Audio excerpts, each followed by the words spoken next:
হে সাবিরানে, আমি এমন একজন ব্যক্তিকে চিনি যার মায়ের নাম জানি, বাবার নাম জানি, যার বংশ পরিচয় আমি পয়গম্বর ভালো করে জানি। ওই ব্যক্তি যখন জান্নাতের দিকে রওনা করবে, জান্নাতের প্রত্যেকটা গেটের সামনে দিয়ে লাল গালিচা বিছাই দেওয়া হবে। আমার ওই উম্মত যখন জান্নাতের দিকে রওনা করা হবে, ওই লাল গালিচার দুই পাশ দিয়ে হুরগুলো দাঁড়াই যাবে। আমার উম্মত যখন জান্নাতের দিকে রওনা করবে, জান্নাতের প্রত্যেকটা গেট দিয়ে তাকে আহ্বান করা হবে, হে মহান অতিথি, আমার ভিতর দিয়ে প্রবেশ করুন। নবী আবার বলেন, আমার ওই উম্মত যখন জান্নাতের দিকে রওনা করবে গো, জান্নাতের দিকে যখন রওনা করবে, জান্নাতি হুরগুলো তখন মারহাবা মারহাবা বলে আমন্ত্রণ আর নিমন্ত্রণ জানাবে। হে রাজবাড়ির মুসলমান, সাহাবায়ে কেরাম অবাক হয়ে গিয়েছেন, কে এমন ব্যক্তি, কার ভাগ্য এত সুন্দর। হঠাৎ করে সালমান ফারসি দাঁড়ায় গিয়েছেন, ডেকে বলে, পয়গম্বর, জানতে চাই, জানতে মনটা চাই, কোন ব্যক্তির ভাগ্য এত সুন্দর, যে ব্যক্তির জন্য জান্নাতের গেটের সামনে দিয়ে লাল গালিচা বিছানো হবে, আবার লাল গালিচার দুই পাশ দিয়ে হুরগুলো দাঁড়াই যাবে, আবার মারহাবা মারহাবা বলে আমন্ত্রণ জানানো হবে। কি এমন ব্যক্তি, জানতে চাই। নবী আমার বলেন, এই ব্যক্তি আর কেউ নয়, আর কেউ নয়, এই ব্যক্তি আমার হিজরতের সাথী, হিজরতের বন্ধু, হযরতে আবু বকর। মুসলমান ভাইরানি আমার, কে রাজবাড়ির মুসলমান, নবী আমার বলেন, কিয়ামতের কঠিন ময়দানে হযরতে আদম পয়গম্বর জান্নাতের গেটের সামনে চলে আসবে, এসে ডাক দিয়ে বলে, আমি আদম পয়গম্বর এসে পড়েছি, আমি জান্নাতের ভিতর ঢুকবো, জান্নাতের গেটটা খুলে দাও। ভিতর থেকে আওয়াজ দেওয়া হবে, না না, জান্নাতের গেট খোলার সময় এখনো হয় নাই। নূহ পয়গম্বর চলে আসবে, বলবে, আমি জান্নাতের ভিতরে ঢুকবো, জান্নাতের গেটটা ওপেন করে দাও। ভিতর থেকে আওয়াজ দেবে, না না, এখনো সময় হয় নাই। ইব্রাহিম খলিলুল্লাহ চলে আসবে, এসে বলবে, আমি জান্নাতের ভিতরে ঢুকবো, জান্নাতের গেটটা খুলে দাও। ভিতর থেকে আওয়াজ হবে, না না, সময় হয় নাই। আরো অনেক পয়গম্বররা চলে আসবে, মুসা কালিমুল্লাহ চলে আসবে, মুসা পয়গম্বর এসে বলবে, আমি মুসা কালিমুল্লাহ চলে আসলাম, জান্নাতের গেটটা ওপেন করে দাও। ভিতর থেকে আওয়াজ দেওয়া হবে, না না, এখনো সময় হয় নাই। ঈসা পয়গম্বর চলে আসবে, বলবে, এখনো সময় হয় নাই।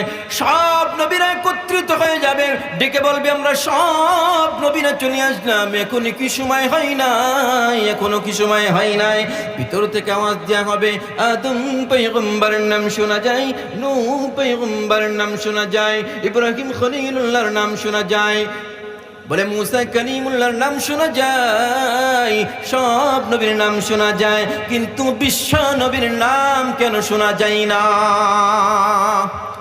আজ দেয়া হবে, বিশ্ব নবী এখনো কিয়ামতের কঠিন ময়দানে উম্মতি উম্মতি বলে কান্দে। উম্মতের চূড়ান্ত ফয়সালা না হওয়া পর্যন্ত নবী আমার এক কদম জান্নাতের দিকে আগাবে না। মুসলমান ভাইরানি আমার, হে রাজবাড়ির মুসলমান, নবী আমার বলেন, আমি যখন জান্নাতের দিকে রওনা করব, আমি জান্নাতের গেটের সামনে যেতে না যেতেই আমার জন্য জান্নাতের গেট ওপেন করে দেয়া হবে। আমি পয়গম্বর সর্বপ্রথম জান্নাতে ঢুকবো গো, আমার পরে নবীদের পালা শুরু হয়ে যাবে।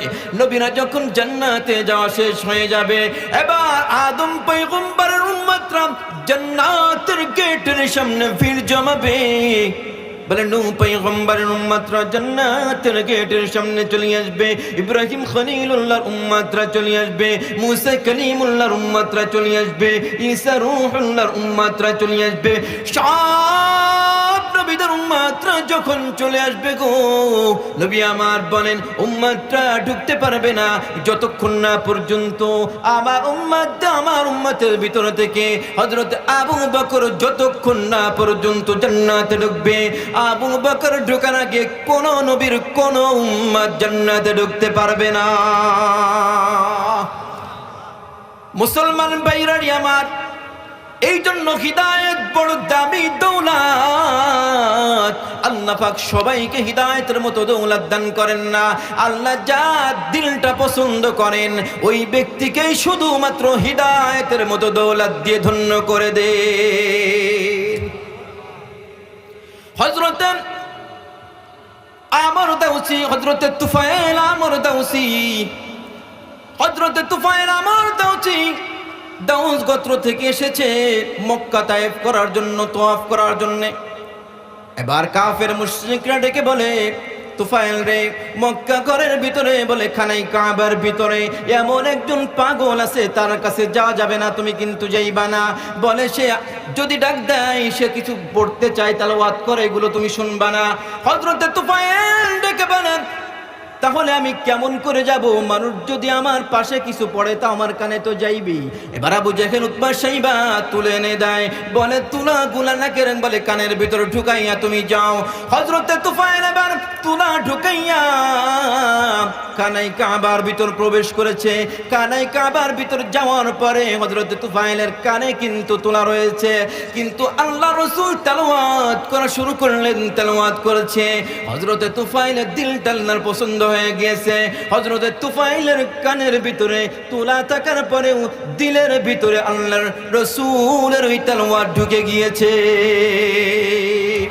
হযরতে তুফাইল এবার মানুষগুলো চলে যাওয়ার পরে সামনে এসে বলে, পয়গম্বর আপনার কথা শুনতে নিষেধ করেছে, কিন্তু আপনি কি বলতে চান একটু শুনতে চাই।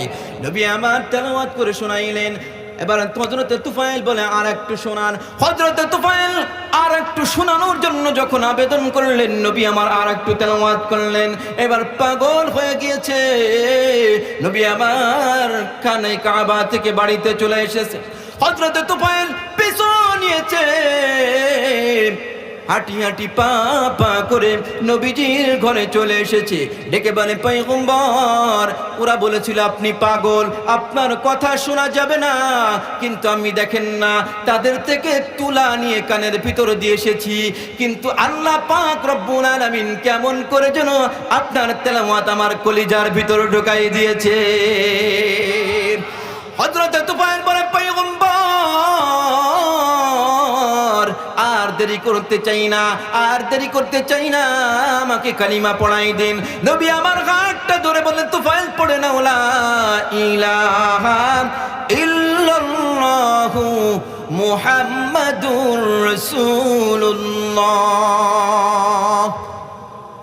মুসলমান ভাইরা আমার, যার দিলটা আল্লাহর পছন্দ হয়ে যায় শুধুই মাত্র ওই ব্যক্তিকে হিদায়াতের মতো দৌলত দিয়ে আল্লাহ পাক ধন্য করে দেন। এই জন্যই তো আল্লাহ পাক বলেন, আফামান শারাহাল্লাহু সাদরাহু লিল ইসলাম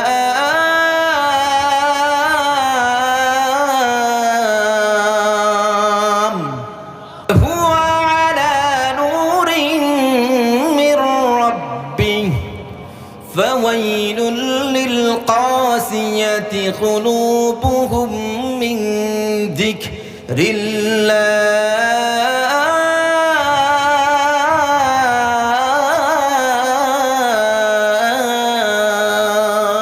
আল্লাহ পাক বলেন, যার দিলটা আমি পছন্দ করে নেই শুধুই মাত্র ওই ব্যক্তির ভিতরে, ও দিলের ভিতরে হিদায়াতের মতো দৌলত দিয়ে ধন্য করে দিই।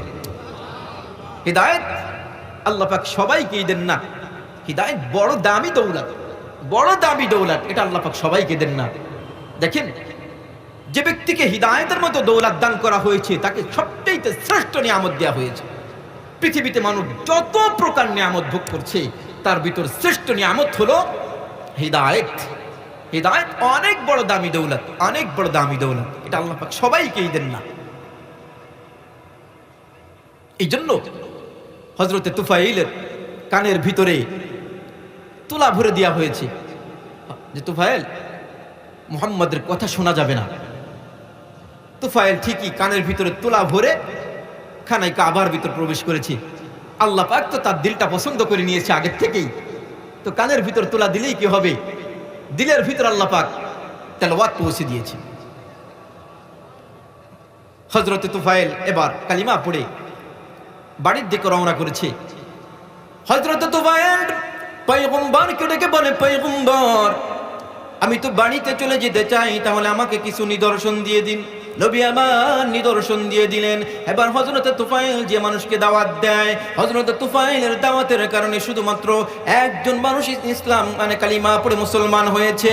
এবার হযরত তুফাইল অনেক দিন পরে যখন আবার পয়গম্বরের কাছে এসেছে আবু হুরায়রাকে নিয়ে, হযরত আবু হুরায়রা কালিমা পড়ে মুসলমান হয়ে গিয়েছে। এবার হযরত তুফাইল বলে, পয়গম্বর আমার দাউস গোত্রের জন্য আপনি দোয়া করেন। নবী আমার যখন হাত উঠিয়েছে, এবার হযরত তুফাইল মনে মনে চিন্তা করলেন, যদি বদদোয়া করে তো আমার দাউস গোত্র শেষ হয়ে যাবে। নবী আমার দোয়া করলেন, আল্লাহ দাউস গোত্রের মানুষদেরকে তুমি হিদায়াতের মতো দৌলত দান করে দাও।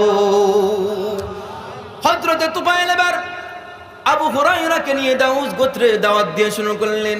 দাওয়াত দেওয়ার পরে কিছুদিন যেতে না যেতেই ৮০টা পরিবার একসাথে কালিমা পড়ে মুসলমান হয়ে যায়।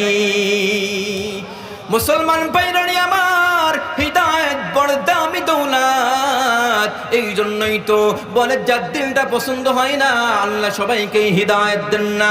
এই জন্য আবু জাহলের কাছে আল্লাহর রাসূল সাল্লাল্লাহু আলাইহি ওয়াসাল্লাম কালিমার দাওয়াত নিয়ে একবার নয়, দুইবার নয়, ১০০০ বার নয়, ২০০০ বার নয়, ৩০০০ বার গিয়েছে, কিন্তু তার দিলটা আল্লাহর পছন্দ হয় নাই। এই জন্য হিদায়াতের মতো দৌলত আল্লাহ পাক তাকে দেন নাই। মুসলমান ভাইরানি আমার, আমরা মুসলমান হয়েছি, আমরা মুসলমানের ঘরে এসেছি, কিন্তু আজকে আমরা মুসলমান হওয়ার পরেও ইসলাম পরিপূর্ণ মানতে জানি না। মুসলমান ভাইরানি আমার, যখন নাম লেখা হয় নামের শুরুতে মুহাম্মদ, নামের শেষে ইসলাম লেখে, নামের শুরুতে মুহাম্মদ শেষে ইসলাম ঠিকই লেখে। যে ব্যক্তি নামের শুরুতে মুহাম্মদ লেখছে শেষে ইসলাম লেখছে, ওই ব্যক্তি আবার ইসলামের বিরোধিতা করে। কথা বলেন ঠিক কিনা? রাজবাড়িতে মনে হয় না এগুলো আছে, মনে করলাম রাজবাড়িতে একটু কম থাকবে মনে হয়। ইসলামের নামের শেষে, তারও নামের শেষে ইসলাম আছে, অথচ সে নিজে ইসলামের বিরোধিতা করে। এটা কিয়ামতের আলামত। আজকে মুসলমান নামে মুসলমান ঠিকই আছে, কামে মুসলমান নাই। আমি আসার সময় একটা মসজিদে নামাজ পড়তেছিলাম, এই যে আপনাদের বড় নূরপুর নাকি যেন একটা মসজিদ, এখানে এই যে আসার সময় একটা রোডের সাইডে মসজিদটা, আসতে বাম সাইডে, ওখানে গাড়ি প্রাইভেট কার দাঁড় করিয়ে এশার নামাজ পড়লাম। ইমাম সাহেব বাদে মাত্র ৩ জন মুসল্লি, অথচ মসজিদটা কতই সুন্দর, অনেক সুন্দর। গ্রামের ভিতর হিসেবে মসজিদ অনেক সুন্দর, কিন্তু মুসল্লি মাত্র কয়জন? ৩ জন। ইমাম সাহেব বাদে মাত্র ৩ জন, আমরা ৪ জন ছিলাম। মোটামুটি একটা জামাত হলো, কিন্তু এই অবস্থা, এটা কিয়ামতের আলামত। মসজিদগুলো সুন্দর হবে, হিদায়াত থাকবে না, মুসল্লি থাকবে না। আমি বড় লম্বা হাদিস পড়েছি। নবী আমার বলেন, يأتي على الناس زمان لا يبقى من الإسلام إلا اسمه ولا يبقى من القرآن إلا رسمه مساجدهم عامرة وهي خراب من الهدى علماؤهم شر من تحت عظيم السماء تخرج الفتنة منهم وتعود إليهم। নবী আমার বলেন, يأتي على الناس زمان, কিয়ামতের আগে এমন একটি সময় আসবে যখন ولا يبقى من الإسلام إلا اسمه, নবী আমার বলেন এমন একটি সময় আসবে যখন ইসলাম নামে থাকবে, কামে কিন্তু ইসলাম থাকবে না।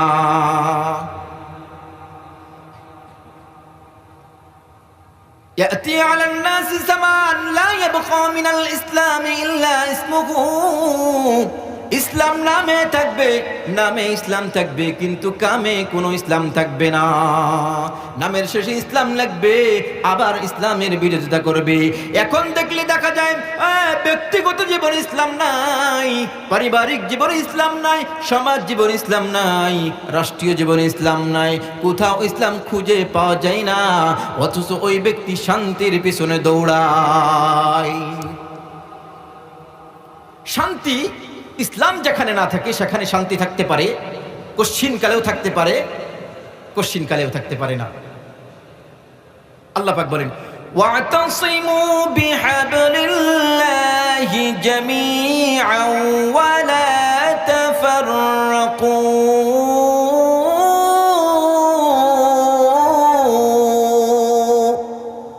আল্লাহ পাক বলেন আমার রজ্জুটাকে তোমরা শক্ত করে ধরো, হাবলিল্লাহ আই হাবলিল কুরআন, আমার কুরআনকে তোমরা শক্ত করে ধরো। তো লাফাতাহনা আলাইহিম বারাকাতিম মিনাস সামাই ওয়াল আরদ, আসমান এবং জমিনে যত বরকত আছে আমি আল্লাহ পাক তোমাদের জন্য খুলে দিব, উন্মুক্ত করে দিব। এটা আল্লাহ পাকের ওয়াদা। অথচ যেখানে আল্লাহ পাক বরকত দিতে চান সেখানে আমরা যাই না। আমরা যদি ঢাকা যেতে চাই আর ঢাকার গাড়িতে না উঠে, ইচ্ছা আমার ঢাকা পৌঁছাবো কিন্তু উঠলাম অন্য গাড়িতে, ধরেন মাগুরার গাড়িতে উঠলাম, পৌঁছাবো ঢাকা, তো গাড়ি যদি মাগুরার দিকে চলতে থাকে কিয়ামত শুরু হয়ে যাবে, ইসরাফিল আলাইহিস সালাম সিংহায় ফুই দিয়ে ফেলবে, কিন্তু ঢাকা আর কোনোদিন আমি পৌঁছাবো। এই জন্যই তো অনেক সময় উদাহরণ দিতে গিয়ে বলি, আইনুদ্দিন আল আজাদ রহমতুল্লাহ আলাইহি তিনি বলতেন যে শান্তি মনে হয় এমন একটা জিনিস হয়ে গিয়েছে যেটা একটা সোনার হরিণ হয়ে জঙ্গলে পালাইছে, এটা আর খুঁজেই পাওয়া যাচ্ছে না। এমন একটা অবস্থা হয়েছে, শান্তি পালাইছে, শান্তি কোথাও নাই।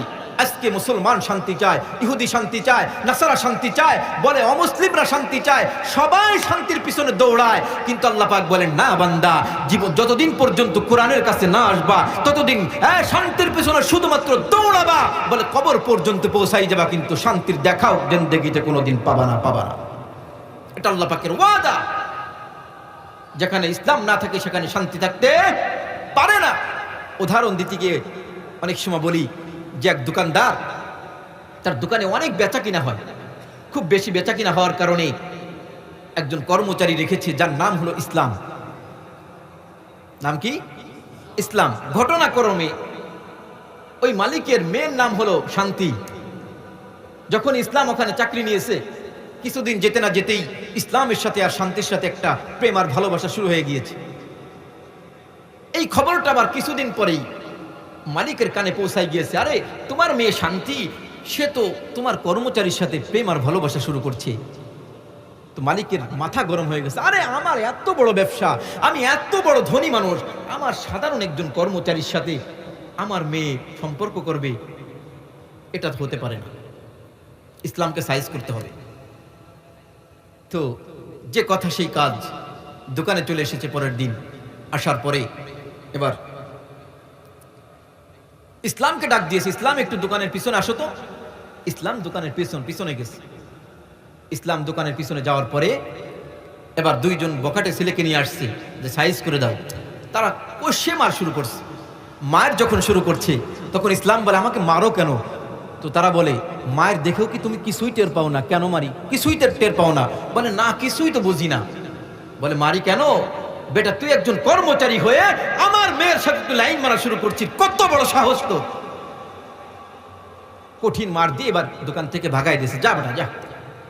তো দূরে যেই ইসলাম এবার শান্তিকে ফোন করছে, শান্তি তুমি কোথায়? বলে এই মাত্র কসিং থেকে বাড়িতে যাচ্ছি।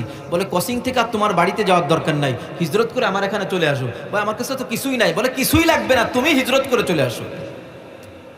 শান্তি হিজরত করে ইসলামের কাছে চলে গেছে। ইসলামের কাছে যখন গেছে, এবার দোকানদার তো বাড়িতে গেছে, গভীর রাতে বাড়িতে যে মাথা বাড়োয় যে আমার শান্তি নাই, আমার শান্তি নাই, শান্তি নাই। তো পাশের বাড়ির মানুষগুলো দৌড়ে আসছে, আরে তোমার তো ফ্রিজের জায়গা ফ্রিজ আছে, আলমারির জায়গা আলমারি আছে, সুকেজের জায়গা সুকেজ আছে, তোমার ঘর তো সিংহ কাটা হয় নাই, তো ডাকা তো আসে নাই, তো শান্তি কোথায় গেল? তোমার তো সব ঠিকই আছে, তো শান্তি কোথায় গেল? বলে আমার শান্তি সব কিছু ঠিক থাকলেও আমার মেয়ে শান্তি নাই। তো এবার পাশের বাড়ির মানুষগুলো বলে তোমার মেয়ে শান্তি নাই পরে শুনবানি, আগে বলো তোমার দোকানের কর্মচারী ইসলাম কোথায়?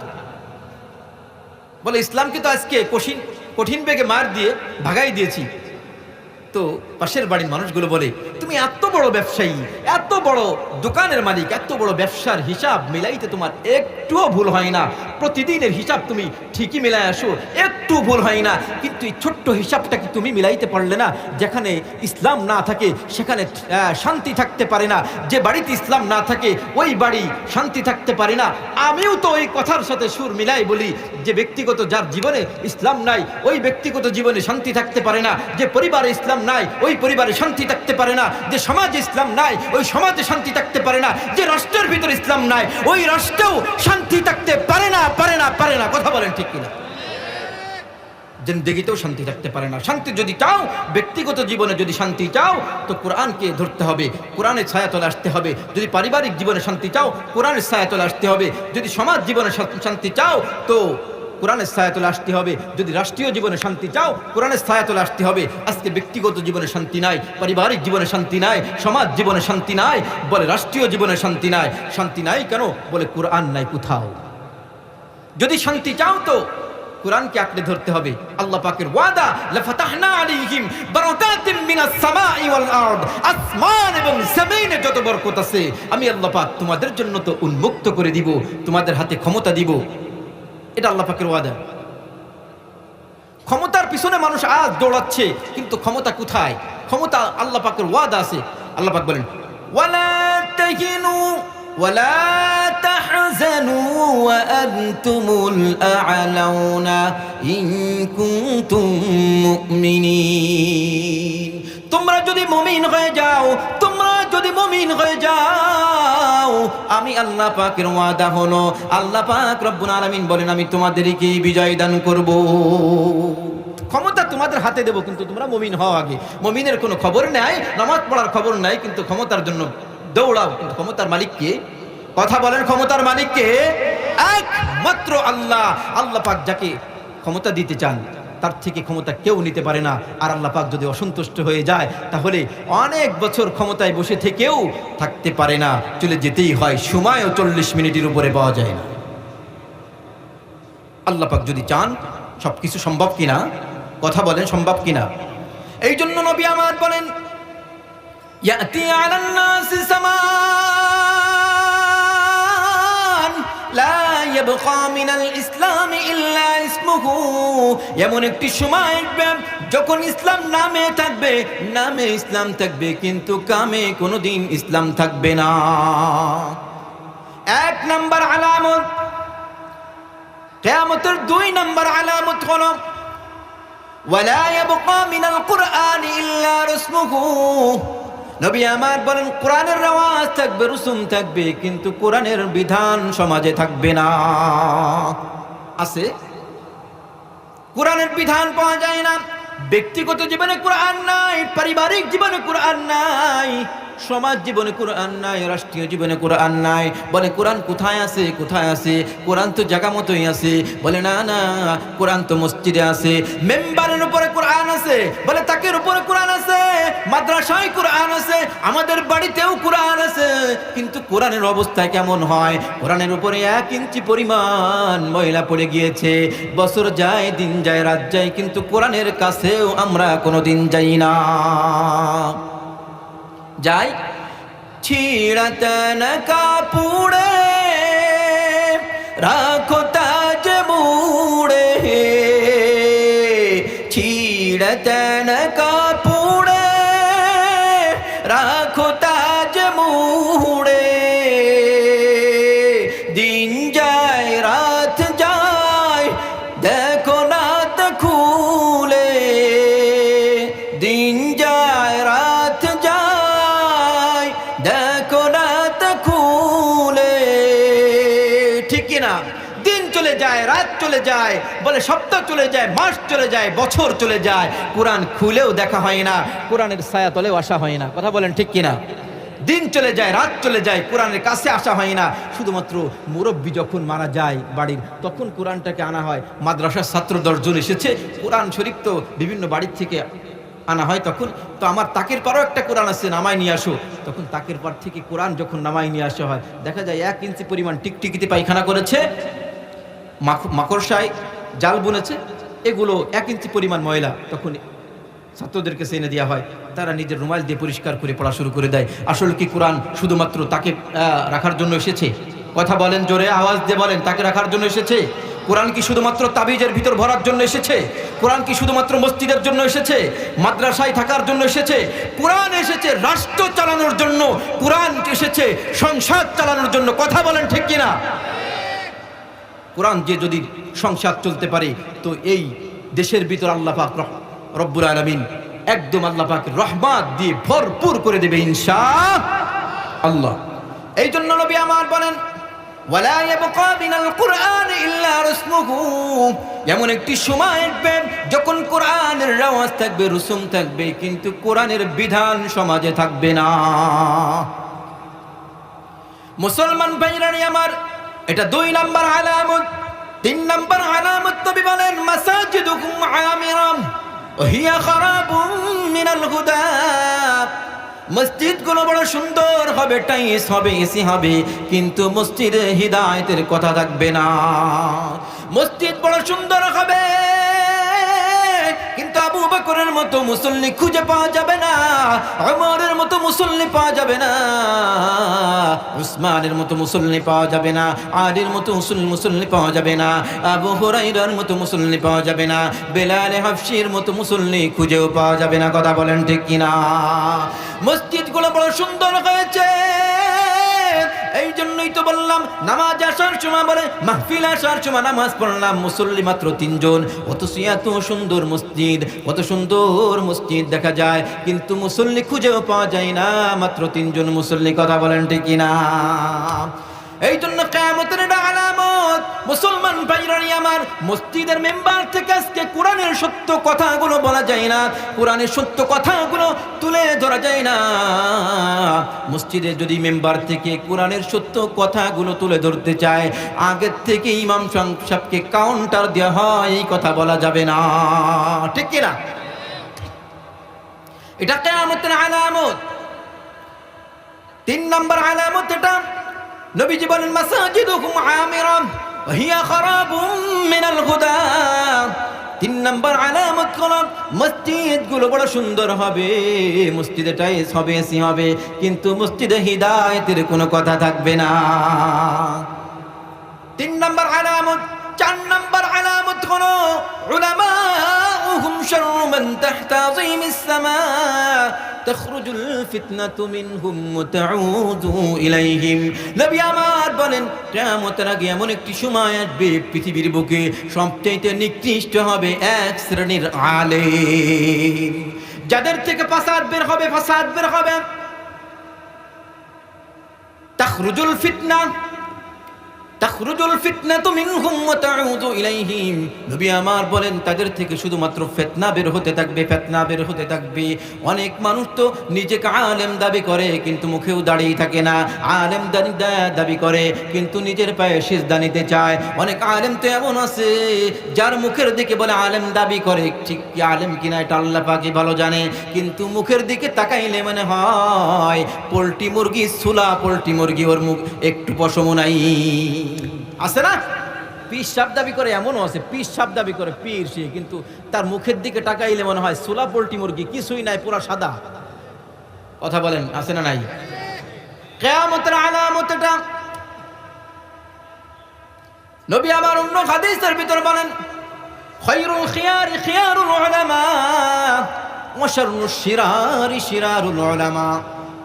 নবী আমার বলেন, কিয়ামতের আগে এমন একটি সময় আসবে যখন দুনিয়াতে সবচেয়ে শ্রেষ্ঠ জাতি হবে এক শ্রেণীর আলেম। এক শ্রেণীর আলেম হবে সবচেয়ে দামি, আর এক শ্রেণীর আলেম হবে দুনিয়াতে সবচেয়ে নিকৃষ্ট।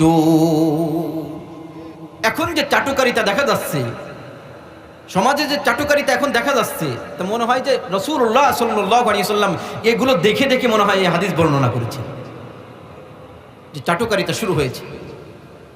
এই জন্য মুসলমান ভাইরা আমার, এটা কিয়ামতের আলামত। এই জন্য আল্লাহ পাক রব্বুল আলামিন বলেন, আমি যাদেরকে হিদায়াতের মতো দৌলত দান করেছি, সবচেয়ে বড় নিয়ামত দান করেছি। নবী আমার বলেন, এমন একটি সময় আসবে যখন ইসলাম নামে থাকবে, সবার নামের শেষে ইসলাম থাকবে, কিন্তু সমাজে ইসলামের কোনো কাজই থাকবে না। কথা বলেন ঠিক কিনা? মুসলমান ভাইরা আমার, আমরা মুসলমান, আমরা মুসলমান হওয়ার পরে ইসলামের বিরোধিতা করি, ইসলাম মুসলমান হওয়ার পরে আমার সামনে রসুলকে গালি দেওয়া হয়, আল্লাহকে গালি দেওয়া হয়, আল্লাহকে গালি দেওয়া হয়, রসুলকে গালি দেওয়া হয়, আমার ভিতরে একটু নাড়াও দেয় না। কথা বলেন ঠিক কিনা?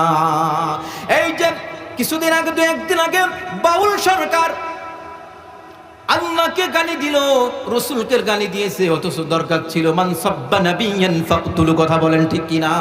রসুলকে যদি কেউ গালি দেয় তাহলে আর কোনো কথাই তার তাওবা কবুল হওয়ার কোনো সুযোগ থাকে না। মান সাব্বা নাবিয়ান ফাকতুলু, যদি রসুলকে গালি দাও তো সাথে সাথে কতল করে দেয়া, এটাই ইসলামের আদর্শ। অথচ রসুলকে গালি দেয়, আমাদের সামনে দিয়ে হেঁটে বেড়ায়, আমাদের ভিতর কি একটু রসুলের প্রেম আর ভালোবাসা নাই? অথচ নবী বলছেন মান সাব্বা নাবিয়ান ফাকতুলু, যদি আমাকে কেউ গালি দেয় হত্যা করে দাও। সাথে সাথে আল্লাহকে পর্যন্ত গালি দিয়েছে। তারা গাইতে থাকে, নাচতে থাকে, যা মন চাই তাই করতে থাকে, মনে হয় যে তাদের ইচ্ছা মতোই সবকিছু করবে, আমরা কিছুই করতে পারবো না। আরে যদি রসুল বলে যে তুমি কি আমাকে চিনতে না, আমাকে ভালোবাসতে না, তুমি তোমার ভিতর কি আমার একটু হলেও ভালোবাসা ছিল না? তোমার সামনে দাঁড়ায় যে আমাকে গালি দিয়েছে, একটু কি তোমার ভিতর নাড়া দেয় নাই? যদি কিয়ামতের ময়দানে আমাকে জিজ্ঞাসা করে, আপনাকে জিজ্ঞাসা করে, কি উত্তর দিবেন বলেন? বাউল নামের ওই ফাউল গুলো আল্লাহকে গালি দিয়েছে, সূরা নাস সম্পর্কে কটূক্তি করেছে যে আল্লাহ তো নাচতেই বলেছে। কি তরজমা করলো, কি তাফসির কারক হয়ে গেল। আমরা তাফসিরের উপরে 2 বছর গবেষণা করেছি। আমি কওমি মাদ্রাসায় পড়ালেখা শেষ করে আবার আলিয়া মাদ্রাসা থেকে কুষ্টিয়া ইসলামিক ইউনিভার্সিটির আন্ডারে অনার্স মাস্টার্স করেছি তাফসিরের উপরে। আমরা এর অর্থ এটা পাইলাম না খুঁজে, সে পেয়ে গেছে যে প্রত্যেক আয়াতের শেষে শুধু নাস বলছে, কুল আউযু বিরাব্বিন নাস মালিকিন নাস ইলাহিন নাস, মানে তোমার নাচতে বলছে। সে এই ব্যাখ্যা করেছে, তারপরেও মানুষের সামনে হেঁটে বেড়ায়। কিভাবে সম্ভব এগুলো?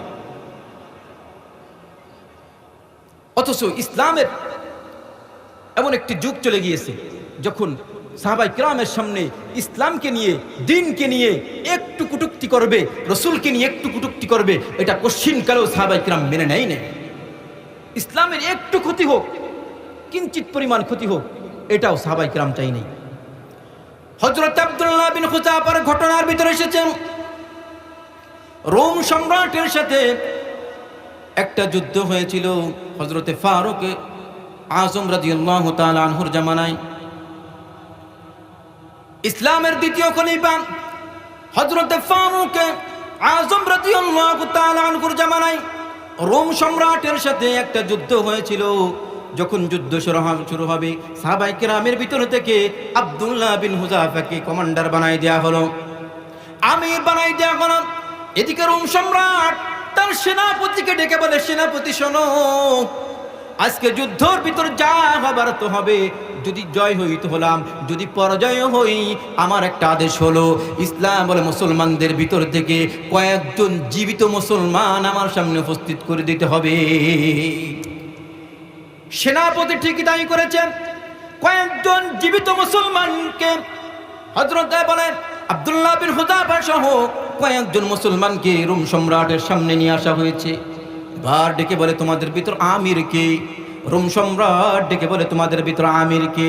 আব্দুল্লাহ বিন হুযাফা হাত উঁচু করে বলে, আমি এদের ভিতর সকলের ভিতর আমির হলাম, আমি আব্দুল্লাহ বিন হুযাফা। আব্দুল্লাহ বিন হুযাফার দিকে তাকাইয়া রোম সম্রাট প্রেমে পড়ে গিয়েছেন আব্দুল্লাহ বিন হুযাফাকে।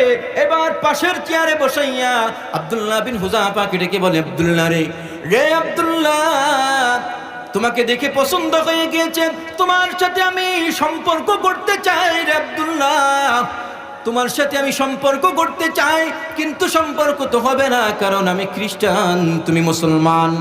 যদি তুমি খ্রিস্টান হয়ে যাও তাহলে আমার মেয়েটাকে আমি তোমার কাছে বিবাহ দিব, আমাদের সম্পর্ক গভীর হবে। 1 নাম্বার প্রস্তাব। 2 নাম্বার প্রস্তাব, আব্দুল্লাহ, যদি তুমি খ্রিস্টান হয়ে যাও, আমার যত রাজত্ব আছে এই রাজত্বের অর্ধেক তোমার নামে আমি এখনই লিখে দিব।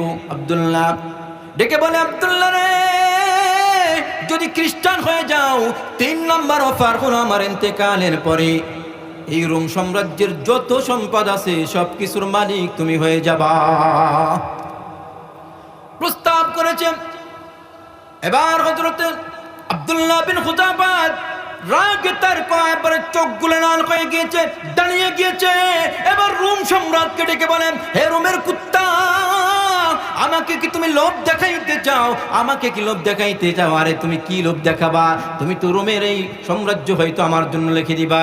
না না না না, আমরা ওই ঈমান আনি নাই। আমাকে যদি তুমি গোটা দুনিয়াটাও আমাকে দিয়ে দাও, আমার হাতের ভিতর এনে দাও, আমি আব্দুল্লাহ বিন হুযাফা এক মুহূর্তের জন্য ঈমান থেকে পিছপা হতে পারি না। আব্দুল্লাহ বিন হুযাফার এই কথা শোনার সাথে সাথে রোম সম্রাটের মাথা গরম হয়ে গিয়েছে। এবার চেয়ার থেকে উঠে রোমের ভিতর গিয়ে আদেশ করেছে, যাও যাও, তার ঈমান কত দূর থাকতে পারে, কি পরিমাণ শক্ত হতে পারে আমি পরীক্ষা করতে চাই। তাকে তুমি জেলখানার ভিতর আটকাই দাও। জেলখানায় যখন আটকাই দিয়ে হয়েছে, ডাক্তারকে ডেকে বলে, ডাক্তার, খোঁজ খবর ভালো করে রাখবা, তার অবস্থা কেমন হয়, কয়দিন না খেয়ে থাকতে পারে, যখন মৃত্যুর শয্যায় একদম হয়ে যাবে, একদম মৃত্যুর শয্যায় যখন চলে যাবে, আমাকে খবরটা জানাবা। ডাক্তার প্রতিদিন খোঁজ নেয়।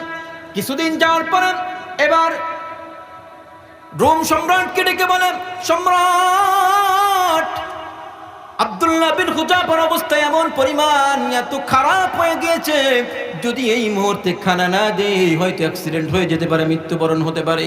আব্দুল্লাহ বিন হুযাফার অবস্থা বড় ভালো না। এবার ওই তাদেরকে ডেকে বলে, দেখো ডাক্তার, খাবার নিয়ে যাও। ডাক্তার খাবার নিয়ে যাও, কিন্তু ওই খাবারের ভিতরে হারাম খাবার হইতে হবে। ডাক্তার এবার হারাম খাবার নিয়ে গিয়েছে, বলে তার জন্য শুকরের মাংস পাকাই নিয়ে যাও, আর মদ নিয়ে যাও, মদ নিয়ে যাও। আব্দুল্লাহ বিন হুযাফার জন্য শুকরের মাংস আর মদ নিয়ে গিয়েছেন।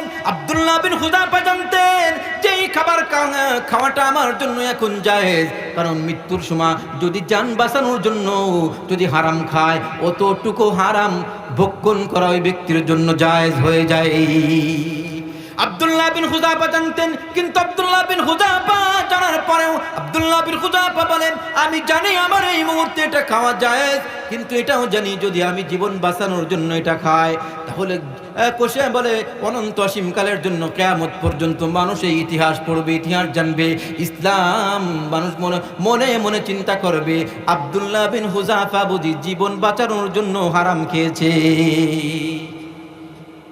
ইসলাম কালারিং হয়ে যাবে, দিন কালারিং হয়ে যাবে। এই জন্য আব্দুল্লাহ বিন হুযাফা একটা লাথি মেরে ফেলে দিয়েছে।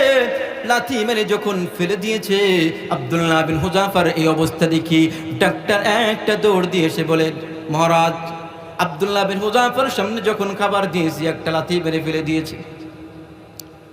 রোম সম্রাট এবার ডেকে বলেন, তুমি না বললে মৃত্যু শয্যায় একদম দুর্বল হয়ে গিয়েছে? এবার ডাক্তার ডেকে বলেন, পরীক্ষা করে তো দেখলাম শরীর বড় দুর্বল হয়ে গিয়েছে, দুর্বল হয়ে গিয়েছে, কিন্তু মনে হয় শরীর দুর্বল হয়েছে, ইমানি পাওয়ার আরো বেড়ে গিয়েছে। আব্দুল্লাহ বিন হুযাফাকে এবার নিয়ে আসা হলো। ডাক্তারকে ডেকে বলা হলো, ডাক্তার যাও যাও, বড় পাতিলের ভিতরে এবার তেল গরম করা শুরু করে দাও। তেল যখন গরম হয়েছে, আব্দুল্লাহ বিন হুযাফাকে নিয়ে আসা হয়েছে। আব্দুল্লাহ বিন হুযাফাকে ডেকে বলে, আব্দুল্লাহ রে রে আব্বা, ওই অফারগুলো তোমার জন্য এখন রয়েছে। যদি তুমি কালিমা ছেড়ে দাও, যদি তুমি খ্রিস্টান হয়ে যাও, তাহলে আমার মেয়ে তোমার সাথে এখনো দিতে রাজি। যদি তুমি খ্রিস্টান হয়ে যাও, আমার রাজ্যের অর্ধেক তোমার জন্য এখনো রেখে দিতে রাজি। যদি তুমি খ্রিস্টান হয়ে যাও, আমার মৃত্যুর পরে সব কিছুর মালিক তুমি হয়ে যাবা। এই অফার তোমার জন্য এখনো আছে। আব্দুল্লাহ বিন হুযাফা বলে, না না, কোশ্চিন কালেও হতে পারে না, কোশ্চিন কালেও এটা হতে পারে না, এটা আমি মানতে রাজি না। আব্দুল্লাহ বিন হুযাফার সামনে এবার আর একটা কয়েদিকে, মুসলমান কয়েদিকে এনে তেলের ভিতরে ছেড়ে দেওয়া হলো। তেলের ভিতর যখন প্রায় হয়ে গেল, একদম হাড্ডি মাংসগুলো আলাদা হয়ে গেল। এবার রোম সম্রাট ডেকে বলে, রে আব্দুল্লাহ, দেখছো না তোমার সামনে তোমার একসাথীকে ফ্রাই করে ফেললাম, শেষ করে দিলাম, এখন কিন্তু তোমার পালা। আব্দুল্লাহ বিন হুযাফা কিন্তু হাঁটতে পারে না, বড় দুর্বল হয়ে গিয়েছে, হাঁটতে পারে না। আব্দুল্লাহ বিন হুযাফা হাঁটতে পারে না, বড় দুর্বল। দুইজন মানুষ তাকে ধরে নিয়ে যাচ্ছে তেলের দিকে। ওই কড়ার দিকে যখন নিয়ে যাওয়া হয়, আব্দুল্লাহ বিন হুযাফার চোখ দিয়ে পানি ছল ছল করে ছেড়ে দিয়েছে। এবার রোম সম্রাট ডেকে বলে, মনে হয় কাজ হয়ে গিয়েছে, ভয় মনে হয় ভিতরে ঢুকে গিয়েছে। বলে, আব্দুল্লাহ, যদি এখনো তুমি আমার এই কথাগুলো মেনে নাও, অফারগুলো এখনো আছে। আব্দুল্লাহ বিন হুযাফা বলেন, তুমি মনে করেছো আমি এই জন্য কান্না করছি? না না, এই জন্য আমি কান্না করছি না, এই জন্য কান্না করছি না। এই বলে, কেন কান্না করছো? বলে, এই জন্য আমি কান্না করছি, আল্লাহ পাক তোমাকে একটা মাত্র জীবন দিয়েছে, একবার যদি শহীদ হয়ে যাই তাহলে তো আমার জীবন শেষ হয়ে যাবে। আমি তো আর আল্লাহর দ্বীনের জন্য কোনো জীবন দিতে পারবো না, কারণ আমার কাছে জীবনই একটা। আল্লাহ পাক যদি রব্বুল আলামিন যদি আমাকে 1000টা জীবন দান করতেন, তো 1000টা জীবন এক একটা করে আল্লাহর দ্বীন কায়েমের জন্য, ইসলামের জন্য প্রত্যেকটা জীবন দিয়ে আল্লাহর সামনে প্রমাণ করে দিতাম আব্দুল্লাহ বিন হুযাফা আপনার দ্বীনকে কতটুকু ভালোবাসে। আল্লাহু আকবার, আল্লাহু আকবার। এবার পাশের থেকে মানুষগুলো বলে, মহারাজ, একে যদি আপনি শহীদ করে দেন তো শহীদ হলে জীবন হয়তো শেষ হয়ে যাবে, কিন্তু সে কিন্তু বিজয় হয়ে যাবে, আর তাকে বিজয় হতে দেওয়া যাবে না। বলে, মরে যাওয়ার ভিতর শুধু পরাজয় নাই, কিছু কিছু মৃত্যুর ভিতর জয় চলে আসে। কথা বলেন ঠিক কিনা? আব্দুল্লাহ বিন হুযাফাকে এবার ডেকে বলে, আব্দুল্লাহ রে, তাহলে শুধুমাত্র ছোট্ট একটা কাজ যদি তুমি করতে পারো, আব্দুল্লাহ রে, এবার তোমাকে ছেড়ে দেওয়া হবে। আব্দুল্লাহ এবার ডেকে বলে, কি কাজ করতে হবে বলো? এবার রোম সম্রাট ডেকে বলে, আব্দুল্লাহ রে, রে আব্দুল্লাহ, শুধুমাত্র আমার কপালের ভিতর যদি একটা চুমু খাইতে পারো আব্দুল্লাহ রে, তাহলে তোমাকে ছেড়ে দেওয়া হবে। আব্দুল্লাহ বলে, আমাকে শুধুমাত্র ছাড়লে আমি তোমার মতো একজন মানুষের কপালে আমি চুমু দিতে পারি না, আমার জীবনের বিনিময়ে আমি তোমার কপালে চুমু দিতে পারি না। তবে হ্যাঁ, একটা শর্ত আছে, দিতে পারি। সেই শর্ত হলো, তোমার এই জেলখানার ভিতরে যত মুসলিম কয়েদি আছে সবাইকে আমার এক চুমার বিনিময় ছেড়ে দিতে হবে। রোম সম্রাট রাজি হয়ে গেল, কারণ সম্মানের ব্যাপার স্যাপার। এবার রোম সম্রাট বলে, দাও। আব্দুল্লাহ বিন হুযাফা একটা চুমু খেয়েছে রোম সম্রাটের কপালে। এই রোম সম্রাটের কপালে একটা চুমু খাওয়ার পরে আব্দুল্লাহ বিন হুযাফা সহ যত মুসলিম কয়েদি ছিল সকলকে নিজ একদম ক্ষমা করে দিয়েছে। মুসলমানদেরকে নিয়ে যখন ফারুক আজমের সামনে উপস্থিত হয়ে গিয়েছেন, এবার ফারুক আজমকে সব কিছু খুলে বলার পরে ফারুক আজম এবার নিজেই বলে, আব্দুল্লাহ, আসো আসো, তোমার কপালে আমি একটু চুমু খাই। হযরত ফারুক আজম আব্দুল্লাহ বিন হুযাফার কপালে চুমু খাইলেন। এবার সব সাহাবীদেরকে ডেকে বলে, সাহাবীরা রে, দ্বীন কায়েমের জন্য, ইসলামের জন্য, দ্বীনের জন্য যে ব্যক্তি এত কিছু করতে পারে, এত কিছু করলো, যে ঠোঁট দিয়ে ওই রকম একজন বাচ্চার কপালে, নাফরমান বাচ্চার কপালে চুমু খাইছে, এই জন্য আমরা তার পুরস্কার হিসেবে সবাই তার কপালে এক একটা করে চুমু দিয়ে যাও। মুসলমান বাইরানি, আমার গায়রত বাড়ির মুসলমান, শুধুমাত্র বুঝাইতে চায় তারা ইসলামকে কতটুকু মেনেছে, দ্বীনকে কতটুকু মেনেছে, তাদের কাছে ইসলামের দাম কি পরিমাণ ছিল। আজকে আমরা মুসলমান হওয়ার পরে ইসলামের দাম আমার কাছে খুব একটা নাই। কথা বলেন ঠিক কিনা? আমি মুসলমান হয়েছি কিন্তু ইসলামের দাম আমার কাছে খুব একটা বেশি নাই। কিন্তু দেখেন ভাই, আমি মুসলমান হয়েছি, মুসলমান পৃথিবীতে চলে যাবে, অমুসলিমরাও পৃথিবীতে চলে যাচ্ছে, সবাই চলে যাবে। পৃথিবীতে কেউ থাকবে? কথা বলেন, থাকবে? পৃথিবীতে কেউ থাকবে না, একসময় চলে যেতে হবে, সবার চলে যেতে হবে। কিন্তু বিষয়টা হলো এমন, কাফের মুশরিকরাও যায়, আমিও যাচ্ছি। কবর কিন্তু কবরের ভিতরে দুই ধরনের মানুষের সাথে দুই ধরনের আচরণ করা হবে। কবরটা কিছু মানুষের জন্য হবে জান্নাত, কিছু মানুষের জন্য হবে জাহান্নাম। নবী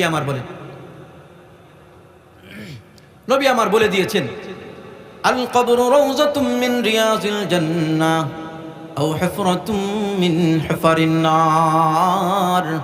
কবর হবে কিছু মানুষের জন্য জান্নাত আর কিছু মানুষের জন্য জাহান্নাম। মুসলমান ভাইরা আমার, আপনাদের এলাকায় যখন মৃত্যুবরণ করে কোনো মানুষ, অবশ্যই মসজিদে এলান হয়, কথা বলেন ঠিক কিনা? মসজিদে এলান হয় না? আজকে আমার এলাকায় একজন মারা গিয়েছে, তো ফজরের নামাজ যখন আমি পড়ে বাড়িতে আসলাম, আসার পরে তাড়াতাড়ি সালাম ফিরেই চলে আসছি বাড়িতে, কারণ অসুস্থ, এমনি একটু শরীরটা অসুস্থ, আবার রাত জাগা লাগে। মসজিদে আর সালাম ফিরানোর পরে বসে থাকার মতো আমার শরীর আর কুলায় না, চলে আসছে। আসার পরে মাইকিং হচ্ছে, আগে জানতে পারি নাই মাইকিং হচ্ছে, অমুক ইন্তেকাল করেছে, আমাদের চাচা হয় ইন্তেকাল করিয়েছে। তো বিষয়টা হলো মসজিদে এলান হয়, আজ রাত 1টার সময় আব্দুর রহমান আব্দুর রহিম নামের ওই ব্যক্তি ইন্তেকাল করিয়াছেন। ইন্না লিল্লাহি ওয়া ইন্না ইলাইহি রাজিউন। মরহুমের জানাজা সকাল 10টায় অথবা 11টায় অমুক মাঠে হবে, এরকম একটা এলান হয় কি হয় না আপনাদের দেশে? হয় না? তো এই এলানের ভিতরে একটা কথা বলে, এলানের ভিতরে একটা কথা বলা হয়, সেই কথাটা হলো ইন্তেকাল করিয়াছেন। ইন্তেকাল এই শব্দটা এর অর্থ কি? সবাই তো সারা জীবন শুনলাম ইন্তেকাল করিয়াছে, এটা আরবি শব্দ। এর অর্থ হলো স্থানান্তরিত হওয়া, অর্থাৎ এক জায়গা থেকে অন্য জায়গা যাওয়াকে ইন্তেকাল বলে। যদিও এই শব্দটা শুধুমাত্র মৃত্যু ব্যক্তির জন্যই ব্যবহার করা হয়, কিন্তু এক জায়গা থেকে, এক স্থান থেকে অন্য স্থানে একবারের জন্য চলে যাওয়াকে ইন্তেকাল বলে। তো ইন্তেকাল করে পৃথিবীর মানুষগুলো ইন্তেকাল করবে, পৃথিবীতে সারা জীবন থাকতে পারবে না, অনন্ত অসীমকালের জন্য এই জায়গা না, অনন্ত অসীমকালের জন্য এই জায়গা না। দেখেন পৃথিবীতে যে মানুষগুলো আসছে এবং আসবে, তারা প্রত্যেকেই 4টা ঘাটি তাকে অতিক্রম করতে হয়। কয়টা? একটু আওয়াজ দেন ভাই। 4টা ঘাটি। কয়টা? 4টা। 1 নাম্বার ঘাটি হলো মায়ের পেট, 2 নাম্বার ঘাটি দুনিয়া, 3 নাম্বার ঘাটি হলো আলমে বারজাক অর্থাৎ কবর জগতের ঘাটি, 4 নাম্বার ঘাটি হলো আলমে আখিরা। এখানে মজার বিষয় হলো মায়ের পেটে মানুষ কতদিন থাকে? কথা বলেন। 10 মাস 10 দিন, এর বেশি তো স্বাভাবিকভাবে না, এখন তো 7 মাসেও ক্লিয়ার। তো এই 10 মাস 10 দিন থাকে। এর পরের যে ঘাটি, 2 নাম্বার ঘাটি, এখানে স্বাভাবিক নিয়মে রাসূল বলেছেন, হাদিসের ভিতরে এসেছে, আমার উম্মতের ভিতরে 60 থেকে 70 বছরের হায়াত পাবে এরকম মানুষ বেশি থাকবে। আমার উম্মতের ভিতরে গড় যে একটা হায়াত, এটা 60 থেকে 65-র ভিতরে থাকবে, 60 থেকে 65। তো বিষয়টা হলো, ধরেন আমরা স্বাভাবিক নিয়মে 100 বছরই ধরলাম, 100 বছর, এর বেশি তো না স্বাভাবিকভাবে। এখন 100 বছরের মানুষ সমাজে খুব একটা দেখা যায়? সবার খুব একটা দেখা যায় না। তো ওই 10 মাস 10 দিন, ধরেন ওখানে 1 বছর, সাপোজ 10 মাস 10 দিন, তা দ্বিতীয় ঘাটিটা 100 বছর, তাহলে অবশ্যই প্রথম ঘাটির চাইতে দ্বিতীয় ঘাটি একটু হলেও বড়, কথা বলেন, একটু হলেও বেশি। 3য় নাম্বার ঘাটি কতটুকু হবে? নবীজি বলছেন, আমার উম্মতের বলে দুনিয়া থেকে যে ব্যক্তি সর্বশেষ ইন্তেকাল করবে, একদম সর্বশেষ, যার পরে আর পৃথিবীতে কোনো মানুষ থাকবে না, ওই ব্যক্তিও কে বলে কবরে কম পক্ষে 40,000 বছর থাকবে। বুঝা গেল? 2 নাম্বার ঘাটির চাইতে 3 নাম্বার ঘাটিটা একটু হলেও বড়, কথা বলেন, বড় কিনা? 100 বছর, আর ওখানে কমপক্ষে 40,000 বছর। আর কবর থেকে যখন উঠবে আলমে আখিরা, যেখানে যে একটা সময় উঠবে, যেখানে আলমে আখিরা এমন একটা জায়গা যেখানে সময়ের কোনো শেষই নাই, সময়ের কোনো শেষই নাই। তো দেখেন এই 4টা ঘাটি যারা পৃথিবীতে আসছে সবাইকেই অতিক্রম করতে হবে, যারা আসবে তাদেরকে অতিক্রম করতে হবে। এখন বিষয়টা হলো, কবর থেকে, পৃথিবী থেকে তো মানুষ চলে যাবে। এখন একজন ব্যক্তি, একজন বাচ্চা যখন পেটে থাকে, আপনাদের এলাকার সবচেয়ে বড় হুজুর যে, তিনি যে যদি ওই মায়ের কাছে বসে নসিহাত করতো, দেখো পেটের ভিতরে বাচ্চা, তুমি যে পেটের ভিতরে এখন আসো, তুমি একটা অল্প জায়গার ভিতর আসো, কিছুদিন এখানে একটু ওয়েট করো, একটু কষ্টে তুমি থাকো, তোমাকে এরপরে এমন একটি জায়গায় তোমাকে বের করা হবে, তুমি দুনিয়ায় যাওয়ার পরে তোমার মা তোমার বাবা তোমার জন্য বিশাল বাড়ি বানায় রেখেছে, তুমি যেখানে খেলাধুলা করবা ওখানে বড় স্টেডিয়াম থাকবে, বলে এক জায়গায় থেকে যাই অন্য জায়গায় যাইতে হলে তোমাকে গাড়ি ব্যবহার করতে হবে, প্লেন ব্যবহার করতে হবে। আচ্ছা বলেন তো, ওই বাচ্চাকে এটা বিশ্বাস করতো? ওই বাচ্চা দুনিয়া সম্পর্কে তার খবর নাই, এই জন্য বাচ্চা বলতো, দূর তুমি সরে যাও, আমি আমার মাথাটা সোজা করতে পারতেছি না। কারণ বাচ্চা যখন মায়ের পেটে থাকে, 2 হাঁটুর নিচেই মাঝখানে তার থুতনি থাকে। এই জন্য ওই বাচ্চা বলতো, তুমি সরে যাও এখান থেকে, নসিহত করতে আসছো। আমি আমার মায়ের পেটের ভিতরে মাথায় সোজা করতে পারি না, পাটাই সোজা করতে পারি না, আর মা আমি নাকি আরেকটা জায়গা যাব, আরেকটা জায়গায় যাওয়ার পরে নাকি যে আমি এমন একটা জায়গায় থাকবো যেখানে বিশাল একটা ঘর থাকবে, যেখানে এক জায়গা থেকে অন্য জায়গায় যাওয়ার জন্য আমাকে গাড়ি ব্যবহার করতে হবে, এমন জায়গায় যাবো। এটা মিথ্যা বলছো তুমি। মানুষ এটাই বলতো, কথা বলেন ঠিক কিনা? অবশ্যই এটা বলতো, কিন্তু ওই বাচ্চা তখন বিশ্বাস করতো না।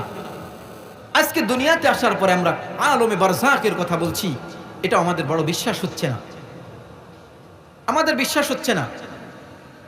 কিন্তু দুনিয়ায় কি চিরদিন থাকা যাবে? একটা আওয়াজ দেন, থাকা যাবে? কশিনকালেও থাকা যাবে না। আমাদের আব্বা আম্মা থাকতে পারে নাই, দাদারা থাকতে পারে নাই, চলে গিয়েছে, আমরাও চলে যাব। তো যাওয়ার পরে কি হবে? যাওয়ার পরে সর্বশেষ যে মানুষটা যাবে কবরে, যাওয়ার পরে কি হবে? মুসলমান ভাইরানি আমার,